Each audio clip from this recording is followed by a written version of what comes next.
దుర్గమ్మ 9 అవతారాలు ఒక స్త్రీ జీవిత కాలాన్ని సూచిస్తాయి అని మీకు తెలుసా? మొదటి రూపం శైలపుత్రి. ఈ రూపం అప్పుడు పుట్టిన బిడ్డకు సూచన. రెండవ రూపం బ్రహ్మచారిణి. ఆడపిల్లను చదువుకోవడానికి ఎలా అయితే స్కూల్ కి పంపిస్తారో అలా బ్రహ్మచారిని గురుకులంలో ఎక్కువగా తపస్సు చేసుకుంటూ ఉండేది.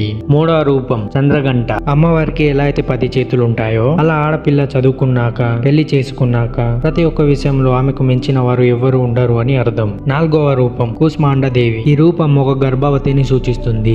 ఐదవ రూపం స్కందమాత. ఈ రూపం ఒక ఆడపిల్ల ఇప్పుడు పిల్లవాడిని జన్మనిచ్చిన చేతులతో పట్టుకొని అమ్మలా మారిన దానికి సూచన. అమ్మవారు కూడా చేతుల్లో కార్తికేయుడిని పట్టుకుని ఉంటారు. అమ్మవారి 6వ 7వ అవతారాలు ఒక ఆడపిల్ల అమ్మగా మారిన తరువాత కొత్త శక్తితో బిడ్డకు రక్షణగా ఉండే రూపాన్ని సూచిస్తుంది.